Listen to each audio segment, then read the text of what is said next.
For some companies, success can be dangerous because it can lead to complacency, and complacency leads to a fixed mindset. What's the difference between getting stuck in stasis and going for growth?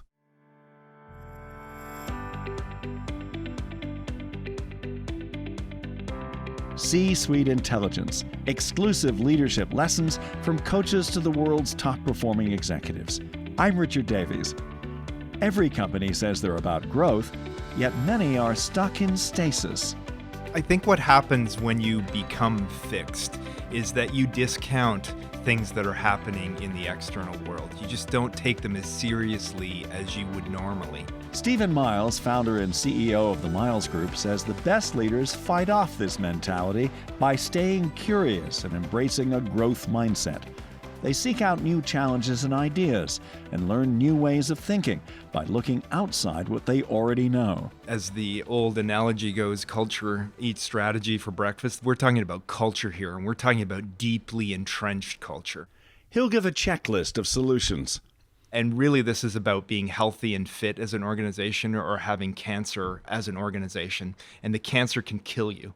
I asked Stephen first, how does an organization get caught in a fixed mindset? This comes out of good intent, and this comes out of success. This isn't some malicious manifestation inside a company. It comes in slowly, it creeps in, and like a cancer, it takes you over and eventually kills you. And if you're a company, the way it kills you is, you don't have success anymore. And that success leads to an activist, and you get sold, you become part of a larger organization, or you simply just go out of business. And so the costs associated with stasis are extremely high. What are some of the signs of stasis or a fixed mindset? The simple way to think about this is that sort of number one is the organization takes an inside-out view of the world versus an outside-in view. And it seems really simple, but the manifestation of that in terms of culture and mindset is that we don't actually have a lot to learn on the outside. We actually have our way of doing business. It's better than everybody else's way of doing business, and therefore we don't need to study everybody else in the detail that we would have had earlier in our tenure as a company. And basically that isolates you. It creates silos. It creates this sort of permeable membrane between the organization and the outside world. And as we all know, the outside world is more unpredictable than it's ever been. It's more uncertain than it's ever been. And the velocity of information that's flowing in every direction is higher. So, basically a competitive advantage now for an organization is to really have a true outside-in mindset. And when the inside out seeps in, it causes a calcification and a lack of agility and adaptability to the world. You've mentioned these two terms, inside out and outside in. Could you explain the fundamental difference between the two? Yeah, inside out is simple, which is you basically work from the company out to the rest of the world, and which means that our processes are better, our content is better, our way of doing business or approaching a problem is better, and therefore we're always working from our position, our company, towards the outside. Versus outside in is your simple operating hypothesis is that, look, we don't know it all in any way, shape, or form, and we're in a learn it all mode, and we're going to take in every piece of information and change in the outside world, address it, and then sort of put that into our own operating model to see if anything needs to change in a dynamic way. So give me an example of the outside-in model really working, flexibility towards the marketplace and your likely competition. Well, I think what happens when you become fixed is that you discount things that are happening in the external world. You just don't take them as seriously as you would normally. And so therefore, when something germinates somewhere, like Amazon is a good example, right? It germinated in 1994. Amazon didn't creep up on anybody. And suddenly, in the era that we live in today, they're a $1 trillion company or approaching that, and they're the 900-pound gorilla in a lot of things, mostly not books. But that didn't creep up on anybody. They've been around, and sort of people have been talking about Amazon, and suddenly Amazon is now the threat, right? But there are a lot of companies that sort of sat back and said, our business model is robust. They're a bookseller. There's not really much happening over there. We'll just keep doing what we do, right? There's a real sort of fixed version of the world. And that version has changed now that Amazon is the 900-pound gorilla in many different dimensions, but it didn't creep up.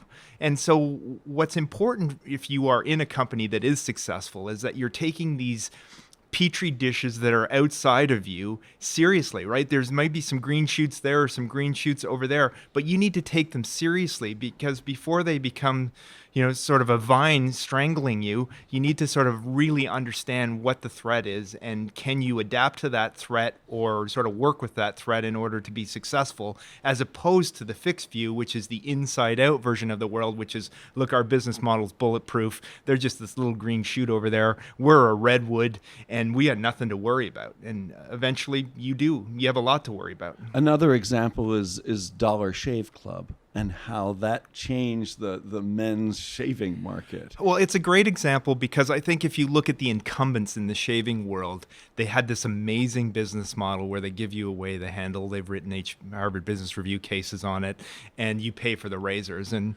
if you're a shaver out there, you cringe when you had to buy those razors. There's a lot of money for a razor. And what came along was a couple of kids that decided that you're spending too much money on your razor blades, and they developed a new business model, which was a subscription model for the razors. And a lot of the incumbents didn't take it seriously and allowed this to germinate. And eventually it became a multi-billion-dollar business. It's just these ecosystems are changing, business models are changing and are dynamic. And as a leader, you have to have this outside-in mindset. So you can say, okay, the subscription model is coming along, and how do we step into that early and understand it, as opposed to saying, look, we're the 900-pound gorilla. We got this thing figured out. They're just a scratch on our back. We won't worry about them. When a CEO decides that it's important to switch culture and to be more flexible and to get out of stasis, can there be a lot of resistance? Well, I think that there's huge resistance because, as the old analogy goes, culture eats strategy for breakfast. We're talking about culture here, and we're talking about deeply entrenched culture. And culture is really the output of a set of behaviors and actions. And there's a set of behaviors and actions that reinforce this fixed mindset that can really get in the way of success of the company. In what sort of ways? So a few things to talk about. So, if you're in a company now, you can just sort of close your eyes and start to think about, is this us or not? So number one is a lot of people get really good at explaining how something didn't happen as opposed to coming with solutions, right? So you get the explanation culture infused inside the organization, and then you train people to be really good at explaining how they didn't get stuff done. There are overarching and stifling processes inside the organization, layer after layer after layer of it, which gets in the way of actually getting stuff done. It reinforces meetings. And look, if you're a senior executive inside a company, you're going to spend most of your time in meetings. That's just a fact of life. But those meetings are really unfulfilling for everybody, right? The wrong person's in the room. Somebody hijacks the meeting. We basically end the meeting and just go to the next one without concluding the meeting. There's this notion of just reinforcing meetings, but you don't actually advance the topic in any way, shape, or form. So it's meetings for meeting's sake as opposed to meetings for delivering a great outcome. We have another podcast episode in this series about meetings, how to have better meetings and how to avoid just having useless, boring, intractable meetings. Yeah, which is a great topic for all of our listeners because meetings are one of the places where you can move the needle very quickly in terms of performance. Other things around process. Things are too hard, so people will avoid the really hard things. So they'll come in through the door, something doesn't seem right over in that far corner, and we'll just go out through the other door and not attend to it. Right. And that happens a lot. One of the hallmarks of a fixed mindset is you'll be in a meeting and you'll be somebody who is a growth oriented person, and you'll make suggestions around doing something a specific way. And somebody, or usually more than one person, will say, we tried that before, let's just move on. Right. It's the sort of classic way to sort of capture the fixed mindset, which is they really aren't open to new ideas because we've tried that before. It's part of the explanation culture exactly. You talk about. Yeah. It sort of reinforces reinforces that, and people are really good at that. Other ways that it manifests is because you're an inside out model, you typically are really focused on just having people enter, through the front door when you're 20 years old, and then you get promoted from within through your entire life, which is a great thing in principle. The challenge is that you create a culture that's inbred, and you create a culture that doesn't allow for new DNA to fuse itself into the organization. You really sort of wall yourself off from the outside world. And one of the sort of inside out versus outside in versions of the world is around talent. So what happens is if you're somebody from the outside who tries to join one of these companies, what happens is you're rejected because you don't fit the culture, right? You can kill anybody with they're not a cultural fit. Another example of inside-out thinking is that people tend to be defensive and personalize things. So when you challenge with new ideas, if you are a growth-oriented person and you're a driver and you have good ideas and you want to challenge the status quo and you want to break through, there are a whole bunch of people that get defensive and push back on you and are really sort of make this about conflict as opposed to the idea and sort of put you back in the box. And there are a lot of those types of people roaming around. We've been talking about the negatives of staying within a fixed mindset. Let's move to some successful ways to drive a growth mindset. And if you're a CEO or a leader that needs to change the mindset of your organization from fixed to growth, what are some steps you need to take? Look, I think a lot of people aspire to be growth-oriented, and I think elements of this should resonate with many of our listeners. So number one, you have an outside-in view, which is really you care deeply about what's going on around you. What's the competitive landscape? What are some of those ecosystems that are working? What's the evolution of business models? What are people doing outside the company that's relevant to us, and how do we think about that and absorb that every single day because our world's uncertain and dynamic, and you need to be a voracious consumer of that outside in. And you're always translating that into your business model, your function, your business area. What are we doing? How can we do it better? Who's doing it better? And what's the manifestation for us in that context? And that doesn't just apply to a CEO. That applies to executives further down the chain. This is for everybody. Number two, what's really nice to have as a direct report is somebody who's solutions oriented. Look, we got this wicked hard problem over there, and here, I've really thought about that. Here are the facts and data, and the three options, and I'm giving you option B, and here's the rationale for option B. If I'm that leader and you're my direct report, I love you, right? Every single day, because you're coming to me with solutions. You're a thinker and you're fact-based and data-driven, and there's options related to your thinking, which makes you dynamic in the way that you're thinking about the world and makes you a great direct report. So you give a series of choices. Yeah, you're always focused on solutions as opposed to explaining what didn't go wrong. Is it important to think about the future in terms of fixed periods of time, like 3 years or the next 5 years?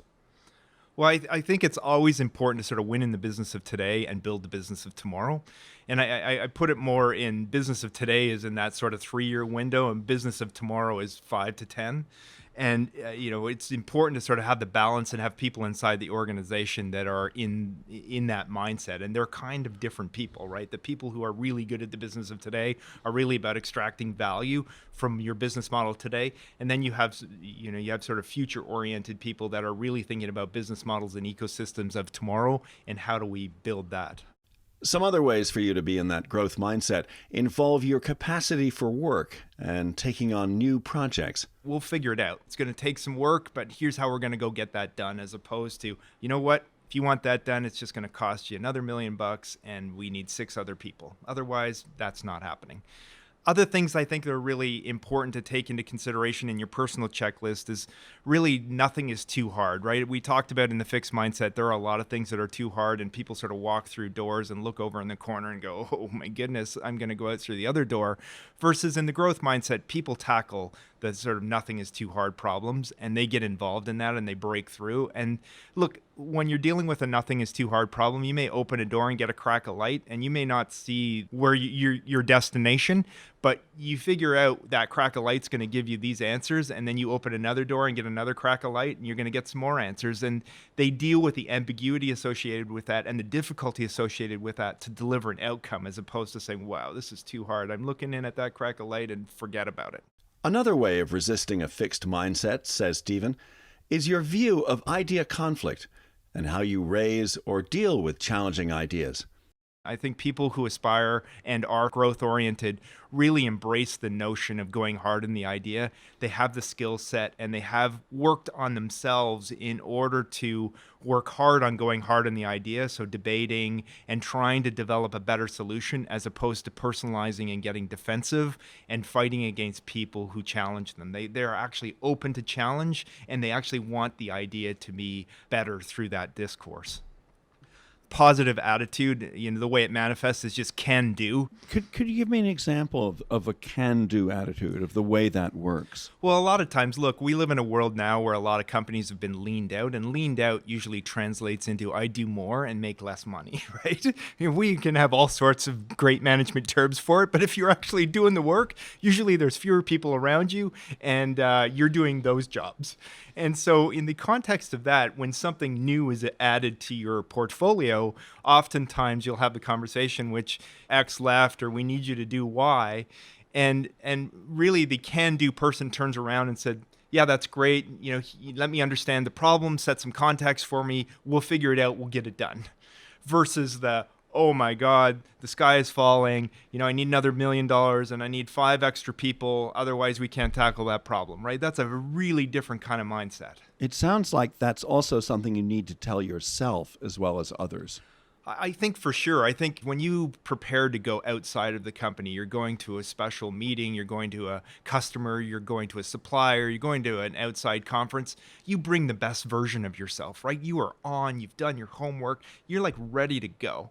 And then when you come back to the company, for whatever reason, we get the sort of lesser version of people, right? It's little bit lazier, a little bit less prep, a little bit less of everything. So we get the 5, 6, or 7 out of 10 version of you, and that's just not okay. So really, one of the tools in your toolkit as an executive is to bring great energy to the situation and bring the 10 out of 10 version to yourself in everything you do. Is part of that 10 out of 10 version of yourself being focused on relationships that involve empathy as opposed to just merely transactional relationships with your colleagues, with people you work with? 100%. What we tried to do is really think about your relationship network and ecosystem, but a lot of people overestimate the quality of their relationships. They think if they've gone and had a coffee with somebody, somehow that relationship is in a good place. And really, relationships are broken down into 2 categories, transactional and what we would define as empathy-based relationships. And the test of your relationship is when something goes wrong, does your counterparty, point the finger and assign blame, or do they give you a heads up proactively and try to work the problem and solve the problem with you? And you have to work to build empathy-based relationships. These just don't happen having coffee with somebody, right? You basically, what you need to do is help somebody when you don't want something in return. And we kind of live in a world today where, everything is quid pro quo. But there are some special people inside organizations that look to co-author things or to allow the other person to be the sole author. And they are the person behind the curtain supporting, removing obstacles, problem solving, and helping them be successful. And look, not everybody's going to give you empathy, but generally, sort of 9.5 out of 10 people, you'll get some empathy built in the relationship if you're willing to help somebody and you don't need something in return. And when you do need something in return, oftentimes they're there for you and they'll help you, give you a heads up. This is coming over the hill. I heard this, and help you be in a place where you can be successful. That's a vital piece of advice for an executive at any level or an employee at any level. Look, it's the CEO all the way down to whoever inside the organization. This is super important. You should look at your relationship ecosystem. And in order for you to get stuff done and be successful in the year, there's a number of critical relationships for you, and you should have empathy in those relationships. And a lot of people don't look at it this way. One more important area on achieving a growth mindset involves talent. Yeah, I think when we look at growth-oriented executives and you look at their leadership teams, it's usually a nice mix of inside and outside people. Look, we still want to reinforce the company culture. We still want to create high performance, and we want to give people who've committed to the organization a real chance to grow and develop inside the company. But at the same time, we want to continue to graft in and infuse DNA from the outside so we continue to get better every day. So there's a mix between people who've come up inside the organization and people who've spent a significant amount of their career outside the organization? 100%. There's this nice mix of inside talent development and external talent recruitment, and they're really good at onboarding people from the outside and grafting them into the organization so they can be successful and bring what they've learned from the outside the organization to make the team, business unit, or function better. We've been talking about ways of achieving a growth mindset. How important is this to organizations? If you look at sustainable competitive advantage, and basically I think any expert would tell you that culture eats everything, and this really is the manifestation of culture. And really this is about being healthy and fit as an organization or having cancer as an organization, and the cancer can kill you. So what we want to do is create an organization where people are aware what is stasis or fixed versus a growth orientation, and then how do we select people, nurture people, and create an organization that's moving towards growth, and that we reinforce that growth mindset in everything we do from a leadership perspective. If you're a CEO and you need to shake up your organization and change it, having a fixed mindset to a growth mindset, what do you do? Yeah, so I think step one is you need to create awareness. So you actually need to know what we're talking about in terms of stasis or fixed versus growth. So awareness is super important. If you're the CEO, a few things. I think you need to give members of your team the ability to demonstrate to you that they are growth oriented, because look, we're very adaptable as people. And if the overarching culture is actually fixed, I'm going to sort of adapt to that fixed model pretty quickly and be pretty damn good at it. So let's not just assume that somebody is broken and unfixable as our starting hypothesis. So what we want to do is create awareness on the leadership team, awareness with you as the CEO, and then have expectations for people to assess themselves in terms of stasis versus fixed versus growth. And we want to see the evolution of the manifestation of the growth behaviors in everything they do, in every interaction every day. And we can observe that. We can do a 360. We can do a bunch of stuff to collect that data. But we want to give people the chance to be successful through awareness, because if this has sort of taken over your company, there's often people who are, have a growth orientation, but are successful in the prevailing culture. Number two is the greatest leverage you have as the CEO is what I would define as the second circle. So first circle is yourself and your direct reports. Second circle is the next, depends on the size of the company, 25 to 50 people, right? And they are the people who do the work. Let's not kid ourselves here. If you are a CEO and or a direct report, you don't actually do any work. You step in and out of the streams of other people's work. And the other people that you step in and out of is the second circle, the next 25 to 50 people. And where the greatest leverage happens here is that this second circle is usually not as curated as the first circle. So there's usually a bigger mixture, a broader range of capability and talent in that second circle. And it usually hasn't been attended to the same way that the first circle has, just in terms of assessing this notion of stasis or fixed versus a growth mindset. And I think, step two in the journey, or step two that's concurrent in the journey, is that you take a look at the second circle, you create awareness for that second circle, you do your sort of rough assessment of, sort of what's the percentage of stasis versus growth. And then over the course of a number of quarters, can we move that? And look, I don't want to be ruthless here, but there are some people who just like a stasis world, a fixed world, and that's who they are, and that's how they've been successful, and they're never going to be on your growth journey, and you just need to identify who those people are, and they probably need to go at some period of time. However, there's a huge cohort of people that are on the fence that have been successful adapting to your fixed culture and can be equally successful adapting to your growth-oriented culture. And they will come off the fence, or they will come off the other yard and jump the fence into your yard if you give them the opportunity to do that. So, Stephen, let's do a checklist, which is a summary, really, of what we've been talking about. First, the aspects of a fixed mindset in a company. So number one is you have an inside out view of the world. If you're fixed, right? You're always coming from the company out to the rest of the world. You typically explain things, so you're good at explanations, you're less good at solutions. You typically reinforce process. You reinforce meetings, and they're not high quality meetings. This is meeting for meeting's sake as opposed to meeting to get an outcome. things generally are too hard. So we talked about sort of coming through the door and seeing something over in the corner, and you just go out through the other door, right? You do this often, right? The things are actually too hard. You usually start off a conversation when somebody has a growth mindset and has a good idea, or an idea with, oh, we've tried that before. You typically reject external talent, and you usually use they're not a cultural fit to get rid of them. And you do that over and over and over again. So you don't have a brand for bringing people in from the outside. You typically reinforce this inside out view. You typically are defensive and personalize things, so you can't actually break yourself from the idea, and you thrive on conflict, and you thrive on going hard on the person. And if somebody goes hard on you, you get extremely defensive extremely quickly, and you push them away hard as opposed to trying to advance the topic. You often have a glass half empty sort of negative attitude as it relates to the world. Your relationships, when we talked about transactional versus empathy based, are highly transactional. They're just, you need people to get stuff done, or you just have your peeps inside the organization, and that's what you reinforce. And you typically have a finite capacity for work, and you're not able to sort of move that capacity. It's basically, if you need more, you need to give me more. There's no ability to bootstrap related to a situation. So that's the checklist on the fixed mindset. Now let's go to growth mindset. So if you're on the growth side, or you aspire to be on the growth side, a couple of things, right? You want to have the outside in view. So you're a voracious consumer of the external environment. You're always translating that into your current state and seeing how that affects things.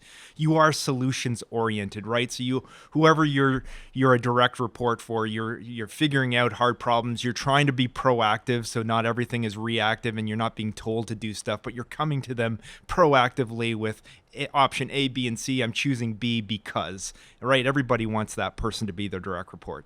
You have a huge capacity for work, right? And so you figure out how to get more stuff done with less. You're a nothing is too hard person. So, basically those doors that you go through where there's something in the corner, you are attracted to that corner, and you go over there and try and figure out what it is and what do we need to do in order to mobilize to solve that problem.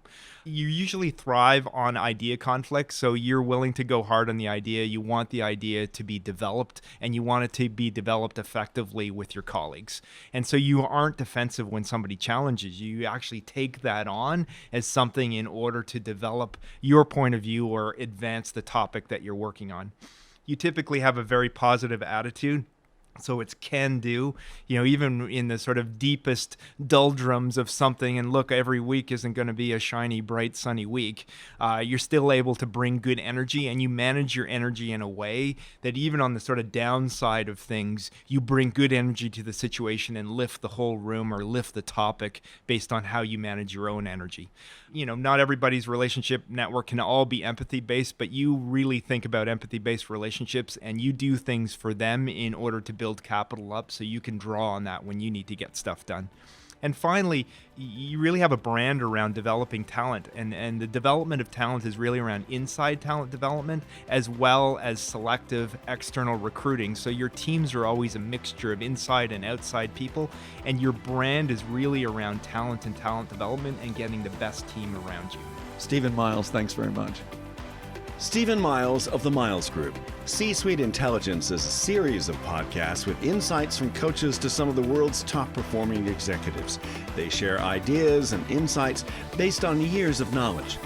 Find our episodes on Apple Podcasts, Spotify, Google, Stitcher, and other podcast platforms. I'm Richard Davies. Thanks for listening.